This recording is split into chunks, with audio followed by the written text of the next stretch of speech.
Okay. So we start recording now. Hello to the class for those who are joining offline. And and by the way, so now maybe you want to switch off the cameras, right? Because then you will be recorded, and you probably don't want that.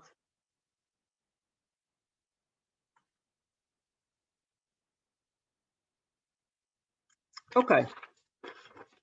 So the first segment I want to cover are signature and from Trapdoor Permutations.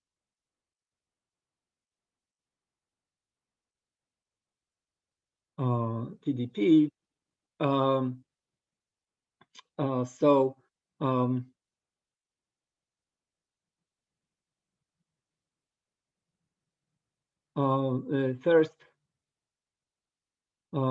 First solution, assuming random oracle hash. So this is so-called random oracle model.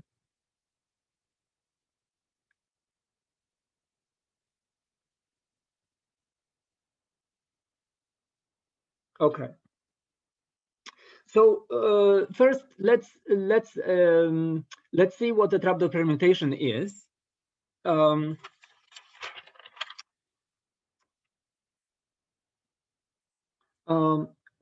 TDP is like a one-way function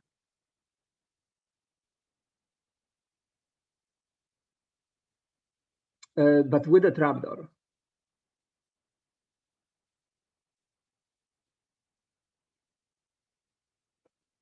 Okay. So what is it exactly? So TDP is a triple of algorithms, generation of public and private parameters, evaluation, and inversion algorithm, which work as follows. So first of all, key generation given a security parameter. So this is a security parameter, I'll call it tau, is going to be a randomized algorithm that creates a public key and a secret key pair. And they're often not really called public and private key, they're called PK is a public parameter that which defines function fpk that goes from some domain to some range, and so pk defines these ranges, defines D and R. Okay, and the idea is that for random public keys, this function is a one-way function. So it's easy to compute forward, but hard to invert on random images. And for notation simplicity, I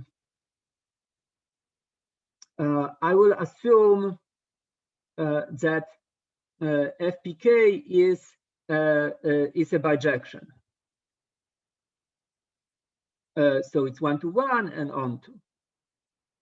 Okay, it's not necessary. Like you might have collisions and you might not cover all the range, but it's just easier to state all the properties if it is. And the flagship example of RSA permutation is actually a bijection. So therefore, let's just stick with that, because otherwise we'll drown with technicalities which in the end are not that important. And the SK is called a trapdoor. And it allows efficient computation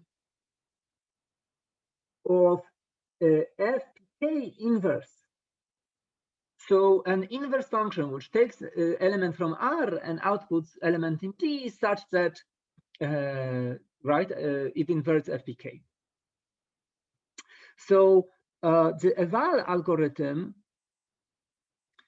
on input public key and X for every X in the domain.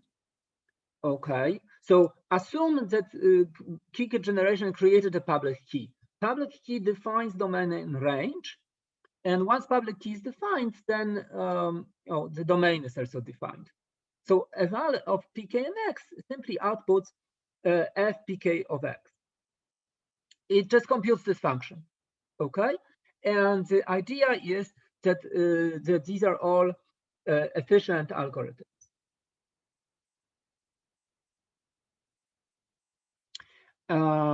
The first one is randomized. The second two don't need to be randomized. And yeah, in fact, usually they are not, right? In particular, this guy computes a deterministic function. Perhaps he uses some randomness to compute it, but that's not normal. And inverse works like this, that for every y in the range, invert algorithm, which takes it takes secret key as an input, but it also takes a public key. It's just an assumption that the secret key, you can basically assume that it includes public key in it, and takes any input from the range. Here we use the fact that it is a one-to-one and onto. Otherwise, we would have to restrict this to only those who are in the image of FPK. Simply outputs the inverse function applied to y. In other words, x such that FPK on x equals y. Okay, and the assumption,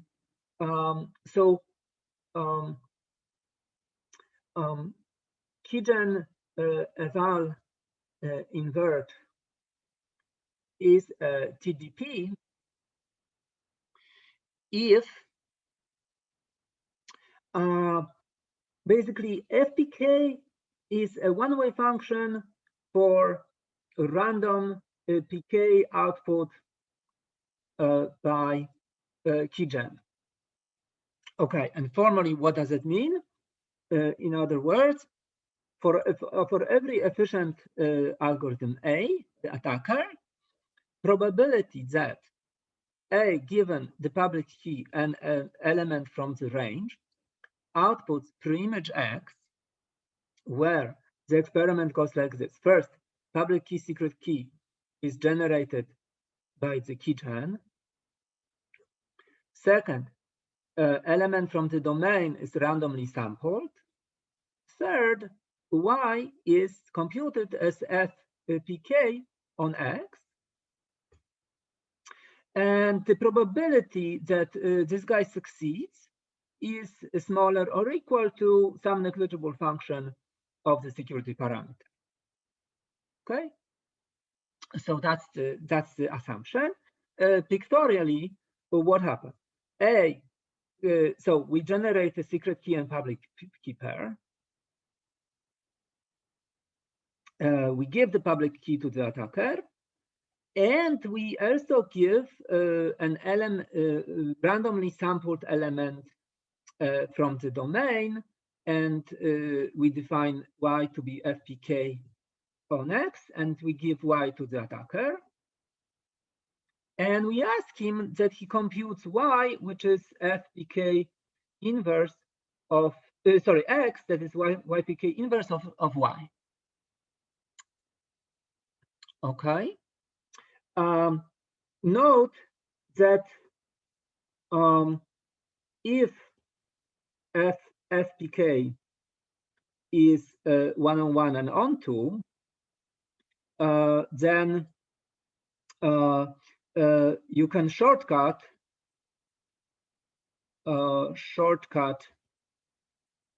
this to simply picking Y in randomly in the range.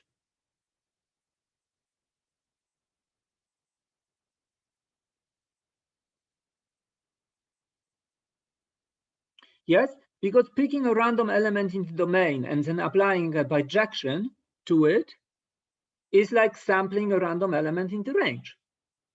So you can make it simpler, just pick this randomly in the range and ask the adversary to create a pre-image. So this is exactly what a one-way function would ask, right? There is some public function, fpk. It can be computed forward. So there is a domain and a range, and fpk. And fpk is an easy function to compute, right? There is an algorithm eval, which is polynomial time. So for any x, you can evaluate the function. But inverse fpk minus 1 is hard. Okay, unless you have the trapdoor.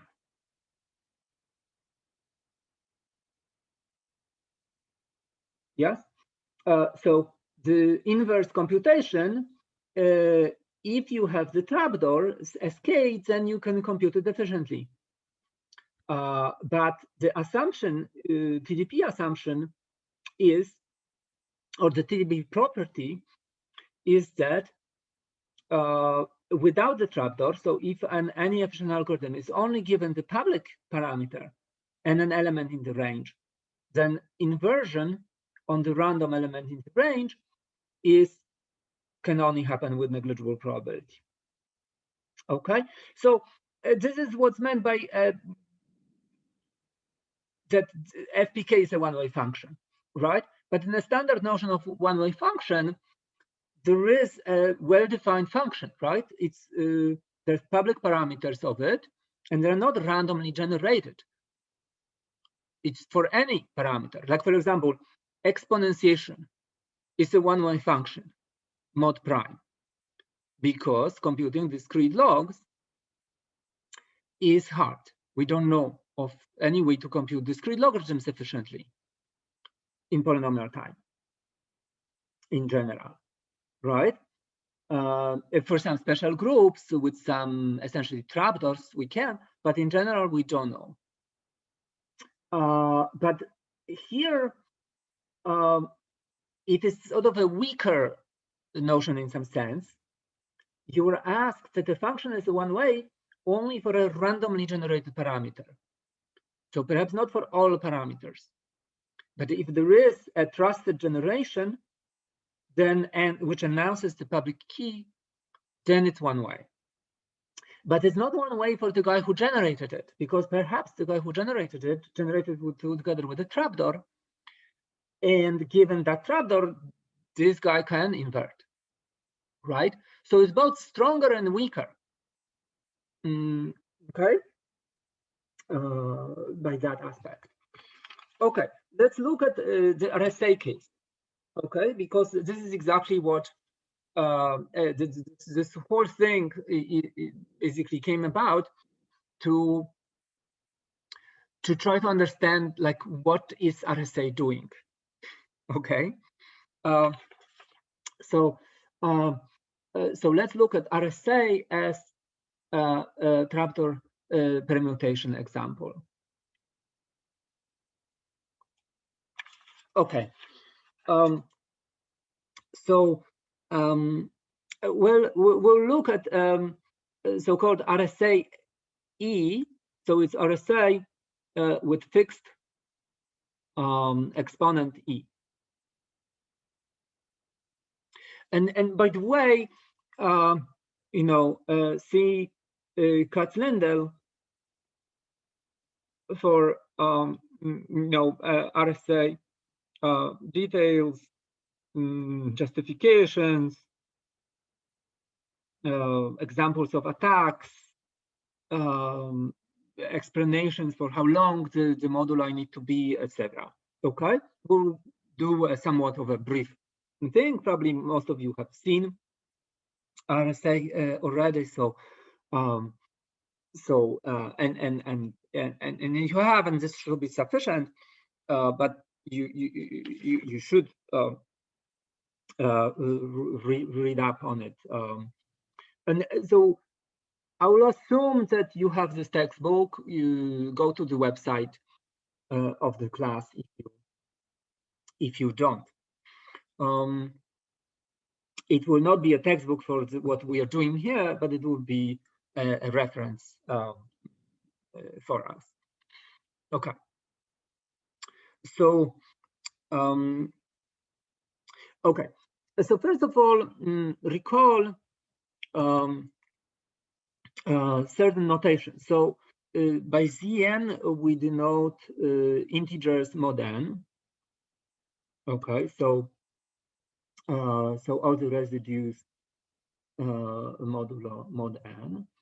Zn star is a notation for a subgroup of these residues. So all the x's in Zn such that they are coprime with the module. When n is prime, then all these guys are coprime except of 0. But when n is a composite, then some of these will be kicked out if you put this constraint. Okay. And some facts about it. Zn star is a multiplicative subgroup, multiplicative group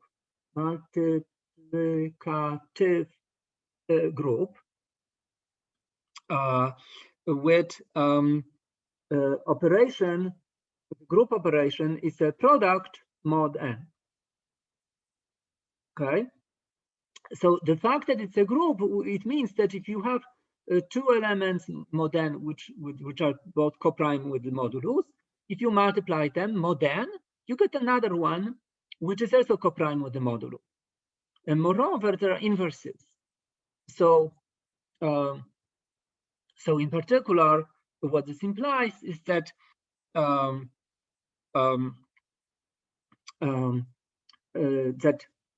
for every x in Zn star, there exists some other residue which is also coprime with the modulus, such that if I multiply them mod n, I get a 1. Okay. If you don't restrict to coprime, then you don't get that. Okay, and then it's going to be useful in computation. Another fact, there is a special Legendre symbol, phi of n, which denotes number of elements in this multiplicative group. Okay, and there is a law that says that, and it's not Fermat, it's a generalization by Fermat, but I forgot the name associated with this Fermat theorem generalization. But if you remember, you are welcome to pipe in.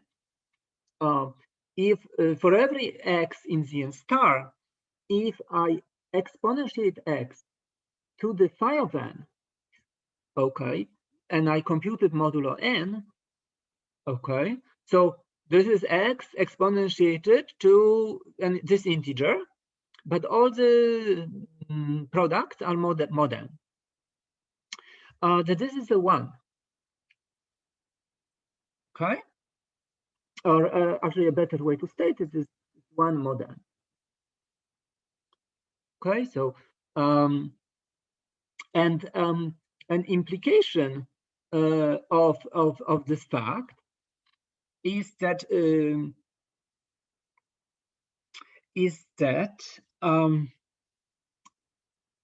for any x in Zn star, and you take any integer v, if you compute x to the v mod n, then you might just as well compute x to the v mod phi of n.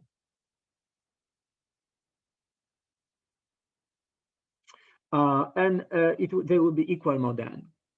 So in other words, phi of n is like 0 in exponentiation.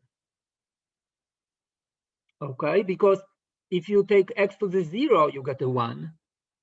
And phi of n is an integer such that if you take x to that integer, you also get a 1. So in modular arithmetic, this works like a 0. Okay, in exponentiation. Okay, so that will be useful in RSA. Okay, and examples of phi of n is if n is prime, then phi of n is simply n minus 1. Why? Because if n is prime, then all these guys are coprime with n, except of this one. So this is n elements. And if you kick out a 0, you have n minus 1 elements in this group.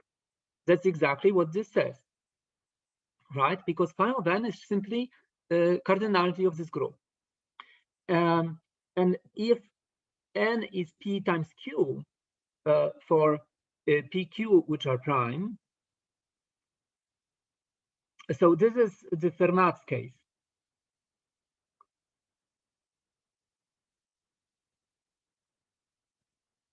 Because this theorem for n prime simply says that x to the n minus 1 is 1 modulo n. And that's Fermat's theorem. You can check it. Take any prime and you can see the multiplication table, modular multiplication table, that no matter what you start with, if you do product consecutive powers of this element mod a prime, by the time you multiply this element by itself n minus 1 times, you always hit simply 1 in modular multiplication. And it doesn't matter what you start with. Okay, if n is pq for pq prime, then phi of n is p minus 1 times q minus 1, and that's the Rsa case. Okay, so now let's look at the so this is you know, recalling of the of some modular arithmetic facts, and now let's look at RSA TDP. So okay.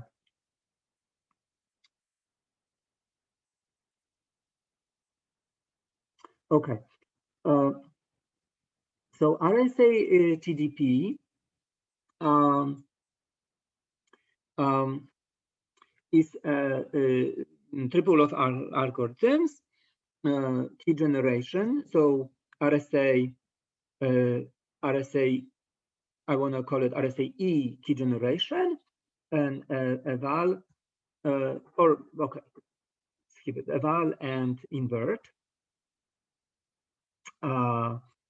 start set. Okay, first of all, what does key generate do? Key generate on security parameter tau generates, so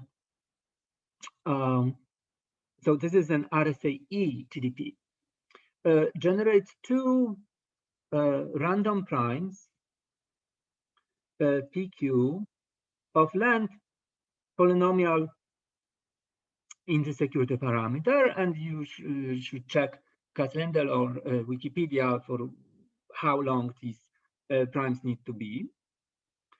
And it generates them subject to the constraint that that if n is p times q, then and therefore phi of n is p minus 1 times q minus 1 from this case, then GCD of p and phi n is 1. Okay, so we generate these two primes not completely at random. We generate them subject to the constraint. Okay, so you take a number, you test for primality. If you decide it's a prime, then you must also check that this is going to be coprime with E if both this and that is co-prime with E. So you can test independently P, that P minus 1 has to be subject to the constraint. In practice, E is a small integer, like even 3. And so you just have to make sure that this is not divisible by 3. If E is a larger prime, then always that E is, yeah, well, it doesn't have to be, but it is in all RSA instantiations in practice. Okay.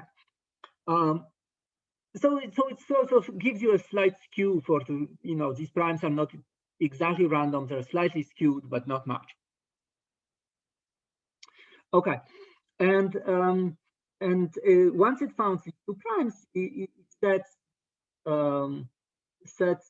the public key to be N and E, and the secret key is D, such that D is the multiplicative inverse of E modulo phi of N.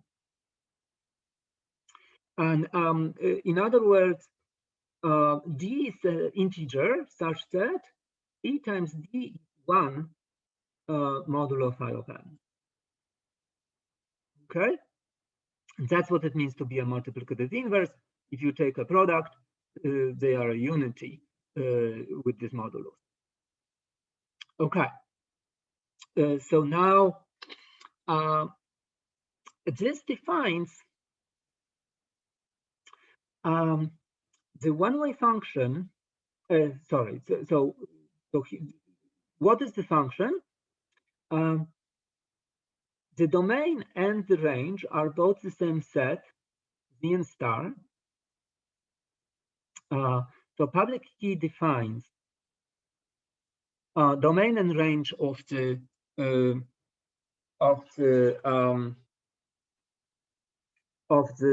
Trapdoor permutation system. And what's the function that takes elements in the domain and keeps, right? And the FPK on X in the domain is X to the E mod n. Okay, so it's defined to be X to the E mod n. This is the Trapdoor permutation. And what's the SK allows inversion.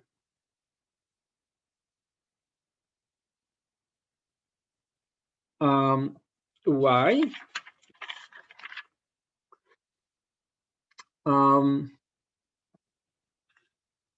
Okay, so I have to show it on the next page.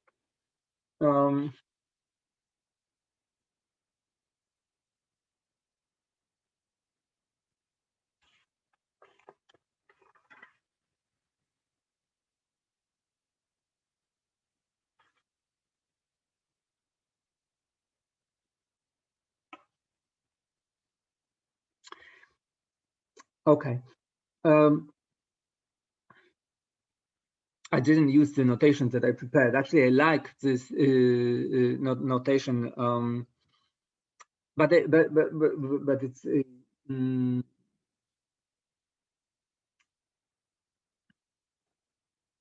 okay. Now maybe I will notation since I like it. So okay, this function I can call it an RSA En function. Okay, it's a function that takes Zn star to Zn star, and it's defined like so.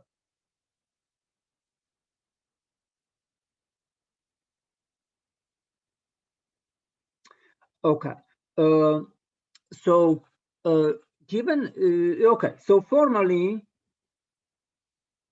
since we have to define the eval algorithm, eval given the public key and element X simply outputs the RSA En applied to x. Okay, so in other words, x to the e model. Why is it efficiently computable? Because modular exponentiation is efficiently computable. Right? For example, square and multiply algorithm. Okay. Now, what is the inverse? So the inverse of this function is well, I'm going to call it Rsa Dn. It's also a function from the same domain and range because the domain and range are the same set. So you don't see that this is D and R and here is R and D. And this function is defined as at point y as y to the D model. Okay, and the fact that there are inverses just follows from this fact. Okay, and this fact. Okay, so why? So note, if you take the Rsa Dn function and apply it to the output of the Rsa En function at some point x, then this is an Rsa Dn function applied to what is the forward function. It's simply x to the e mod n. And what's the backward function? You take the argument and you exponentiate to d mod n. So this is x to the e mod n computed to the d mod n. But that's the same as x to the e times d mod n, right? Because with modular multiplication, if I do this modulo n and then do some more modular n, I can postpone all of these, right?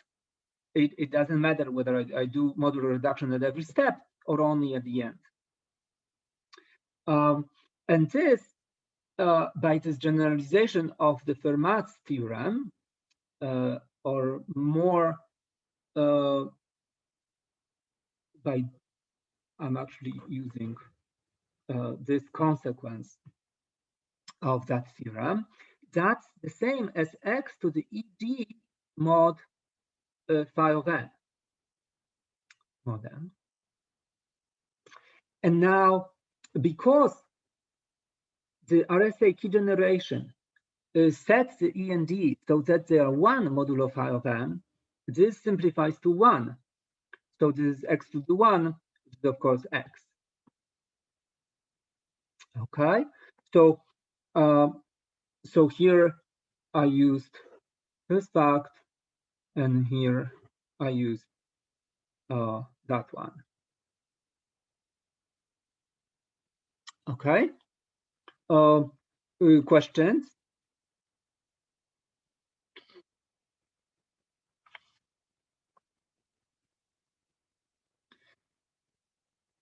Okay, and the Rsa E assumption, okay, is the same as to say that the Rsa E, which is this triple of algorithm, key generate, eval, and invert. Oh, sorry, I never said formally what's invert. So invert, given the secret key, public key, and y, simply computes the Rsa Dn on y. And this is efficiently computable because that's another exponentiation case, right? So recall Sk is a D and Pk is an E. So that's what I used here, right? I get the D from a secret key and I get an N from the public key. Okay. So this triple is a TDP.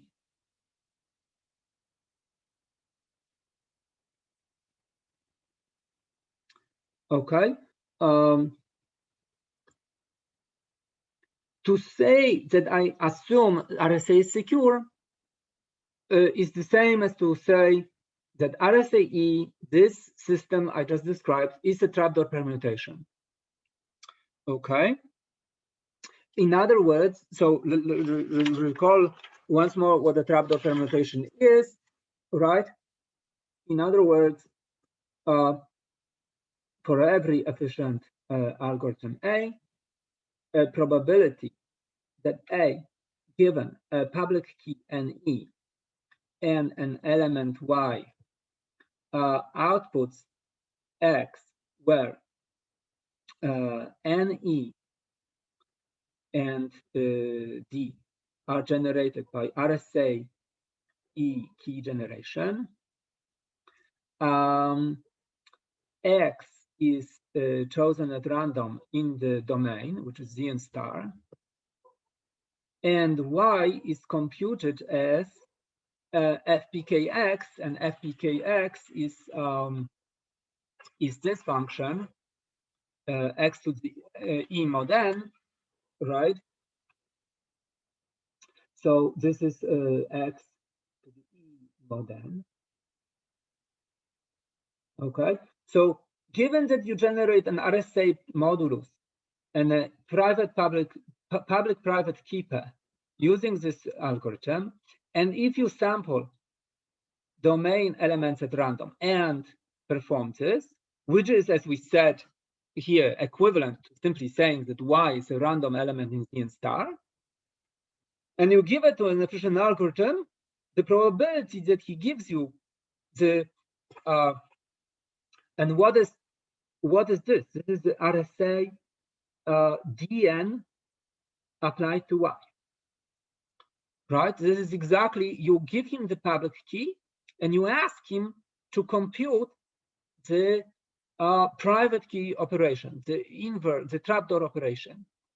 And the assumption is that this is negligible in the security parameter.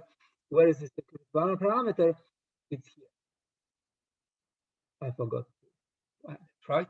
Key generation took a security parameter.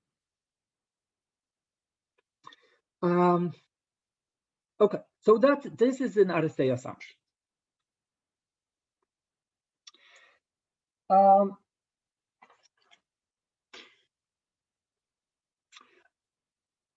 In other words, RSA is a flagship trapdoor permutation example. And the whole notion of trapdoor permutation was basically modeling what appears hard in the RSA setting, namely that that once you have a modulus, which is a product of two primes, like so, then exponentiation to some public exponent E is, of course, easy, modular exponentiation. But inverting this exponentiation appears hard. When n is a product of two primes, there are no known algorithms that can do so efficiently in the standard computation model. There are in the quantum computation model, the Shor algorithm. On the other hand, there is a trapdoor. So if you generate the modulus, and therefore you know the two primes, you can generate the modular inverse of E modulo phi of n. And by this theorem, you will know that you can invert x to the e by just computing that to the d, because e times d is 1, so they will cancel one another, and you will go back to x, like so. Okay, the whole notion of trapdoor permutation simply conceptualizes this and allows us to see it as a as some tool that we can use in crypto systems. Okay, so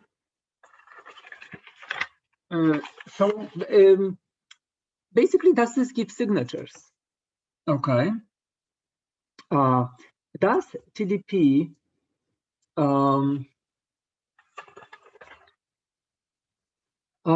is the trapdoor permutation itself a signature scheme? So look, you have this. What does trapdoor permutation give you? You have a domain and a range, two large sets. You have a public function, FPK, which is easy to compute. And there is a inverse function, which is hard, given only PK. But it's easy given trapdoor SK. So perhaps this is signing.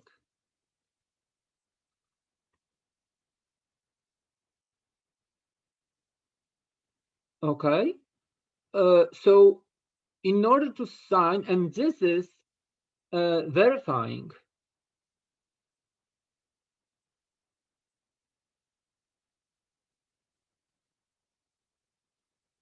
And the message space of the signature scheme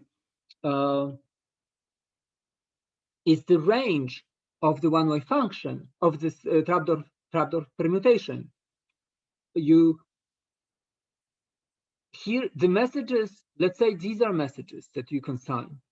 In other words, you have some embedding of any message into this space. Okay. And if this is a ZN star, it's not a hard embedding. You just do a well, you have to hash onto ZN star. And the guy who has the trapdoor will be able to sign because he will be able to compute this function. So therefore, these will be signatures, will live in the domain. And in order to verify, we will use the public function, just compute the function forward and check whether FPK of the signature is equal to the message. Okay. So here's the TDP signature. The key generation algorithm is a TDP key generate. The signing using the secret key of the message just computes FPK inverse of the message, which can be computed efficiently using the invert algorithm of the TDP. So this is the TDP invert algorithm given the secret key, public key, and you compute it on the message. And the verify algorithm given the public key and a purported message signature pair outputs 1 if and only if the FPK function going forward applied to the signature outputs the message, right? And this can be computed efficiently using the TDP eval algorithm on the public key and a signature. Okay, so this is just writing down this sketch. And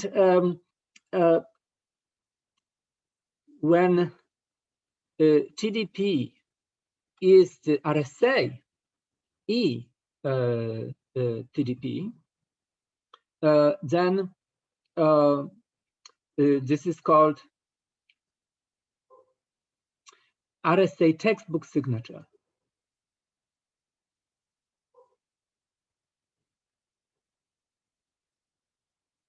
Okay, so it's a technical name for this particular signature scheme. Okay, So let's just cast it in an RSA case.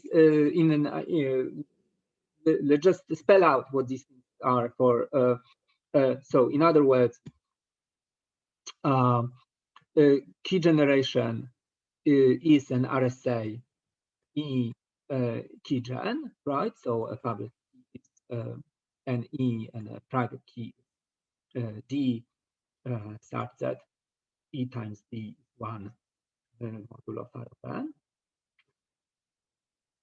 In order to sign, so a signature using the secret key on a message is the inverse function. And what is the inverse function? It was the input to the D mod n. Okay, so it's m to the D mod n, right? So technically, n is from a public key, and I don't have the public key here in the syntax, but we should just, okay, we don't want to write public key everywhere. So it's an input to all algorithms, including the signing. Or equivalent, you can think that public key is encoded in the secret key as well. And what do you do to verify? If you have a message signature path, so you output 1 if the evaluation forward. And what is FPK? FPK is the forward function. So x to the E mod n. So it outputs 1 if and only if the forward function. So it's sigma to the E is equal to the message.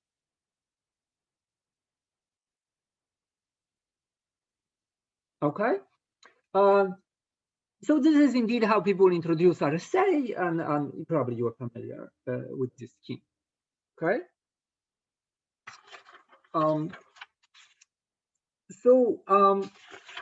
Is it secure? Okay. So well,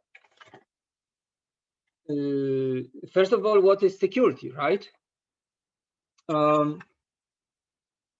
So what is signature security?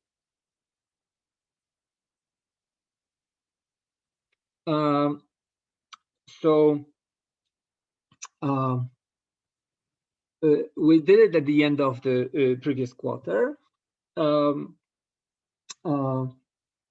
Signature scheme key generate, sign, verify is universally unforgeable under a chosen message attack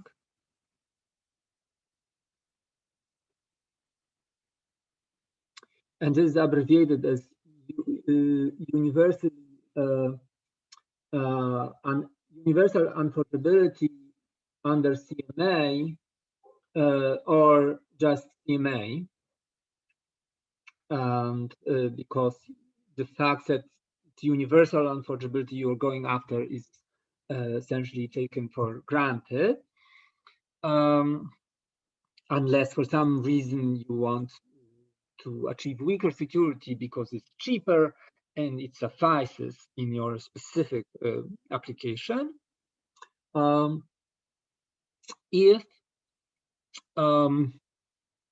If for every efficient algorithm attackers A, the probability that an experiment, the CMA security experiment, which is defined by the scheme pi and an attack algorithm A on the security parameter tau, that this attack succeeds is negligible. It's a negligible probability in tau, where this experiment pi a CMA works as follows. Okay, so first, key generation on a security parameter gives public key, secret key pair.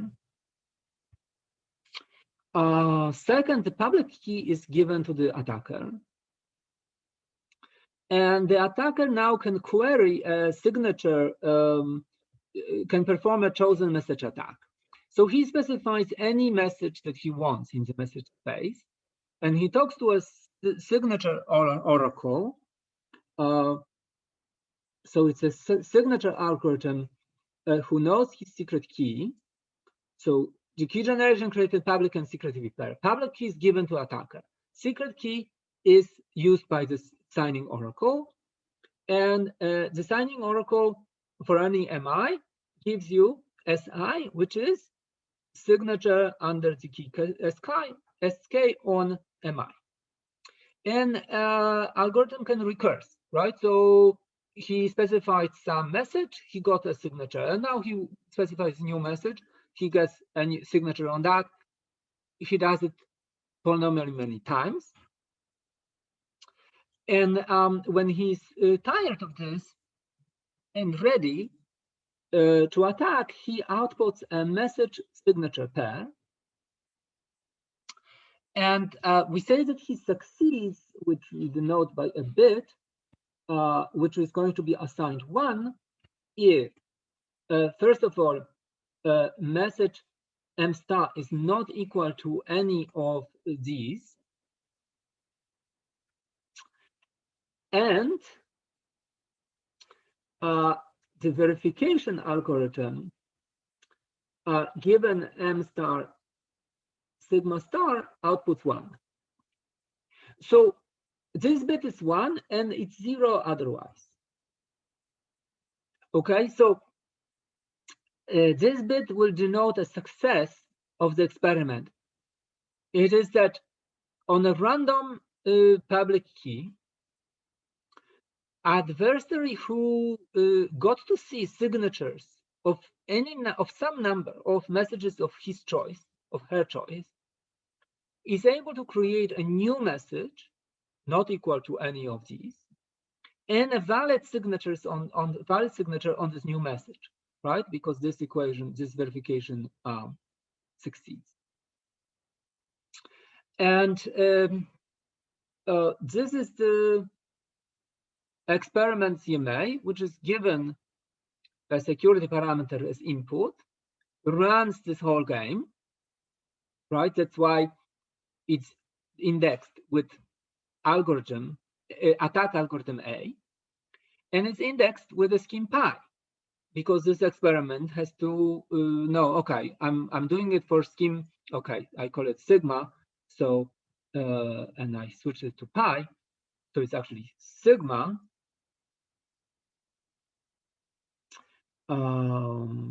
Yeah, okay, so sigma tells me what key generation I should use, given the security parameter, so I do, and what signature algorithm I should use, and defines the verification algorithm as well, right? And it outputs this bit. Okay, so that's the security experiment that we are subjected to, and the question is, is there a chance that this RSA textbook signature scheme satisfies it? That it's hard to attack it in this way.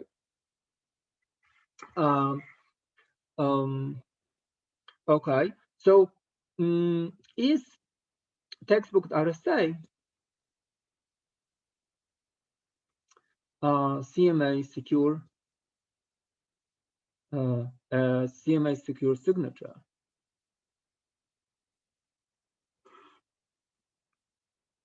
Okay, and just recall that in a, so you have this, what is textbook RSA? You have this trapdoor permutation. You have a way to generate public and private key, and so you create this FPK function. It's a public function, and there is domain and range, and they happen to be Z and star. Everybody knows them. And a signature is on a message is a value such that this public function computed on this value gives you the message. Okay, so here is a signature, here is a message, and it's declared valid. This is a signature on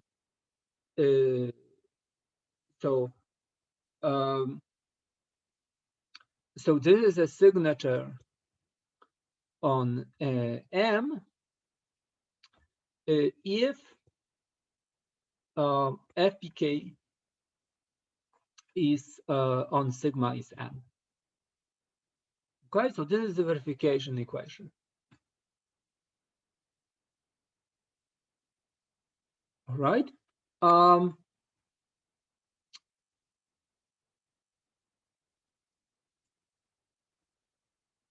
Think about if so. The verification equation here simply checks that message is FPK on sigma, and you're given PK. The attacker gets PK. Okay. Skip this whole thing. Let the attacker not even bother getting any signatures. If the verification equation is simply to check that it's output 1, the minute FPK on sigma is equal to M star, then I'm claiming that it's very easy to forge these signatures. That a very easy algorithm computes such a pair given the public key. Does anyone see this? No, it's not. Attacker doesn't need the SIG SK oracle. Doesn't even need SK oracle. He gets the public key, and he can output M sigma such that the verification equation work, namely such that FPK on sigma equals M. Okay, maybe now you see the attack.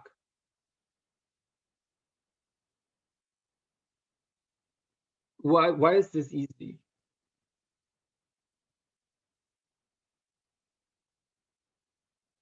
You can just compute it yourself. Yes, compute what?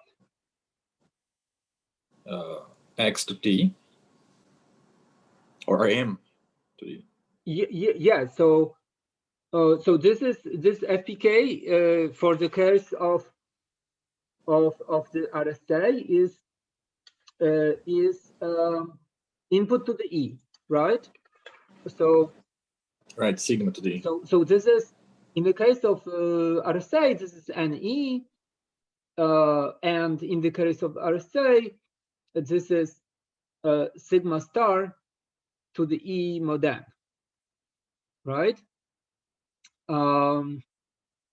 So yes, so FPK is a public function. In the RSA case, is this function, and you can publicly compute it. And why is that a forgery? So what do you compute it on?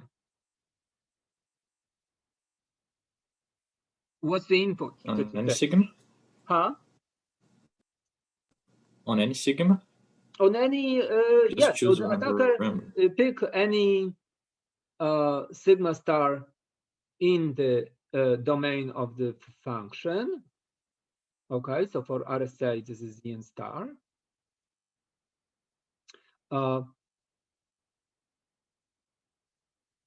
And compute this function forward, right?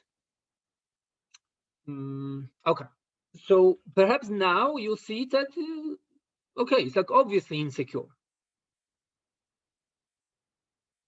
Does everybody see this?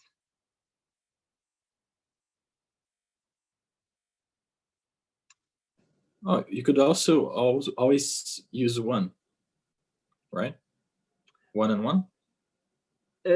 Yeah. So you mean yes, that in particular sigma star could be 1, and therefore Yeah. this is also going to be 1. Yeah. Sure. Yes. Yes. So that's Okay. Couldn't we universal also, forgery, as in like you don't even need public key for it. You just always pick sigma 1 and message 1. Yes, but like if you kick out 1, you know, if you encode message, okay, so let's like eliminate that case and just never sign 1. Yeah, but it doesn't work. okay. Couldn't we do it without the public key? Well, no. So by using the fact that products will commute. By using what? So ask for 2 queries for A and B. And then we will get a B. A times B.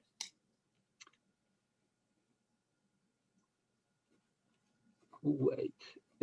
So if you don't know the public key, you don't know the modulus, and you don't know this exponent, then except of this case where both sigma, if sigma is 1, then the message is always 1, then I don't see how to compute this, right? Because you have to satisfy this equation. The output has to be the input to the E mod N. So if you don't know E and you don't know N, I don't think you can do much. My point is that you could query A and I get X, query B here? and get Y. You mean yes. Here? Ah, yes. Good. So there is other attack, right? So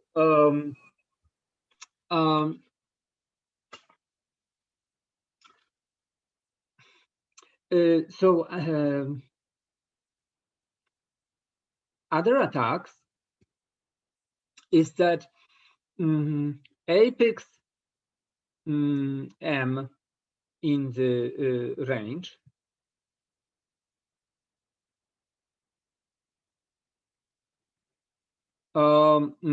gets a signature on which is this inverse function on M, which is M to the D mod N,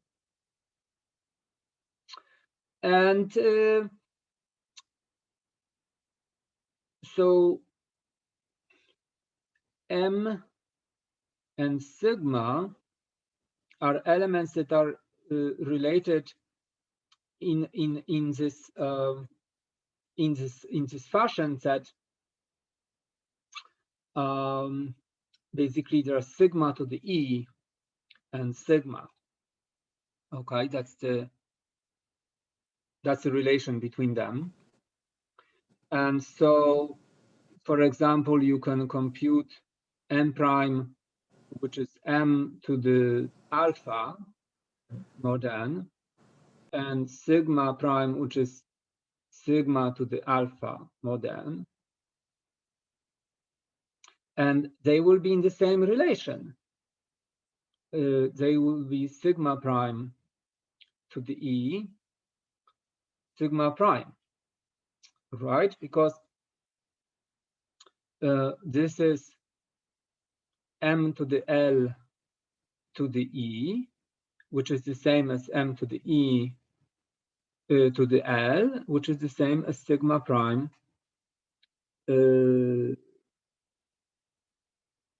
which is the same as sigma to the L, which is the same as sigma prime. And this is M prime.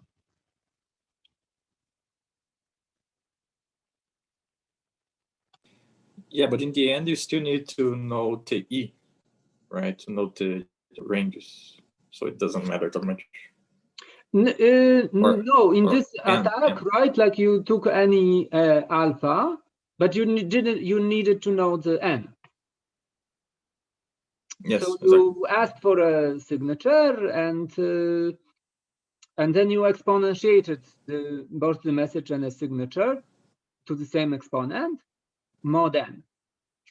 And these two are in the same relation that is needed, right? I think I messed up something here. So hold on. Message is the public function on the signature. So it's sigma e to the well, more than. So if I do this, yeah, that's what I need. More than. So do I get that? I should. What is sigma prime to the e? This is sigma to the L alpha to the e. And sigma to the alpha. So that's the same as SE to the alpha. And SE was the message. And that's indeed M prime. Right? So M prime does look like sigma prime to the E. Yes? Okay. So this is insecure on many grounds. And you know, what can we do to get out? So how come RSA is a source of a signature scheme? Because it doesn't look like a signature scheme really. So what is the distance from trapdoor permutation to a signature scheme? The trapdoor permutation is, you know, where are the two errors of this where are the errors of this methodology? Well, first of all, because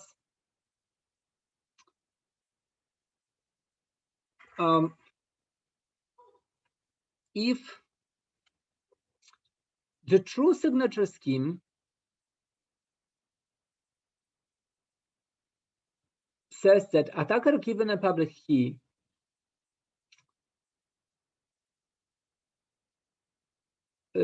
cannot create a valid forgery, but he first is allowed to get to see inverses. So in the case of a trapdoor permuter, a signature made from trapdoor permutation, what this oracle does is that it computes this invert function on any algorithm, on any value, right? Algorithm A specifies some values in the range, and this oracle, the signing oracle, it simply computes this invert function for him and tells him what the preimage is. Well, there is nothing in the trapdoor permutation assumption that tells you. The trapdoor permutation assumption just says you're given a public key and you're given a random element in the range, and it's hard for you to compute a preimage. But let's say that you were given access to another oracle which computed these preimages on any point except of the one that you have to forge on. Then who knows? Perhaps there is a way to take this this point and change it to a different one. If somebody inverted the function on that argument, then perhaps you can translate it to a forgery on that chosen message. That's number one difference. And number two is that in a trapdoor permutation notion, the challenger is given a random point in the domain right here. He's given the description of the function, the FPK, and he's given a random point in the range, and he has to invert on that one. So he has to compute the inverse function on that random point. Here, that's not the case. He's just given the function, and he's not told, here is the random message, find a signature on that.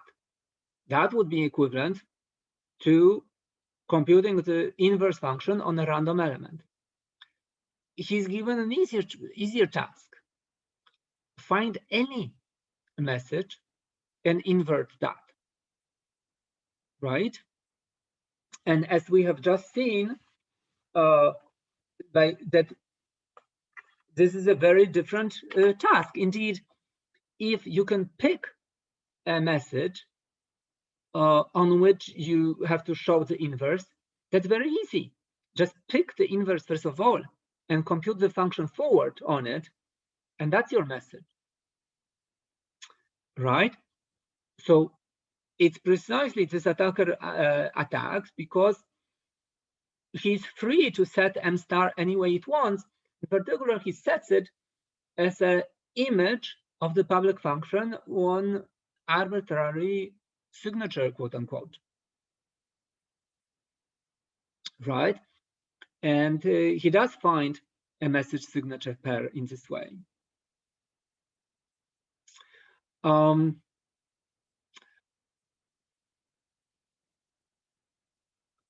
So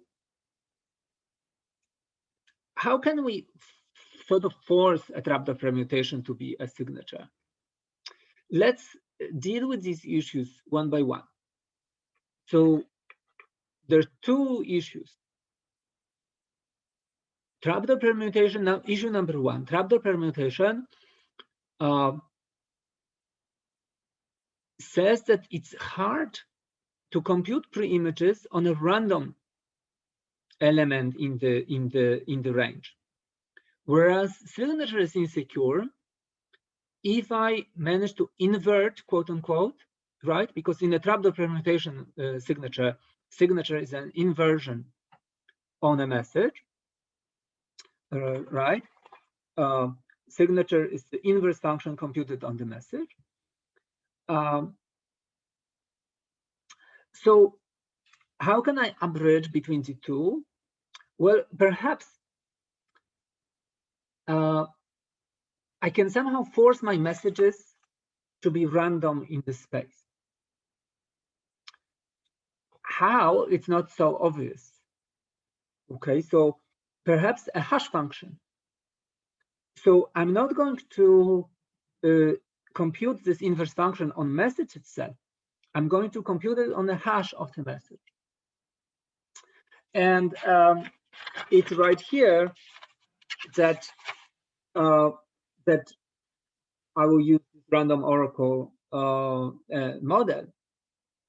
If a hash function is modeled as a random oracle, then random to hash, if I hash any message and I model hash function as a random oracle, then the random oracle will basically sample at random from the range.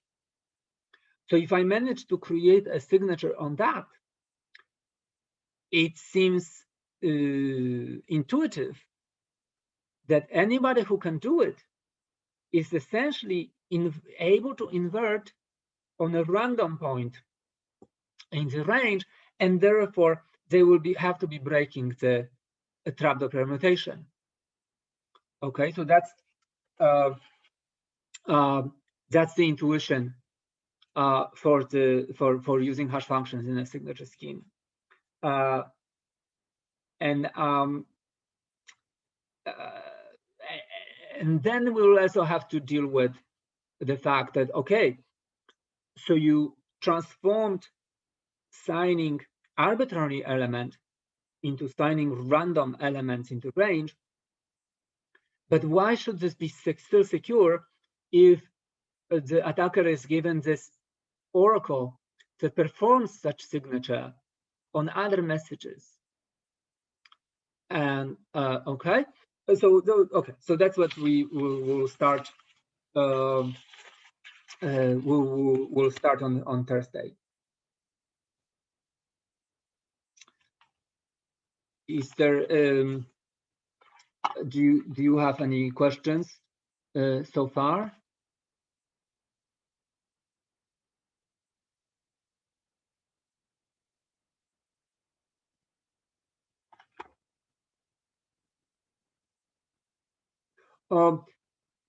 I will stop recording.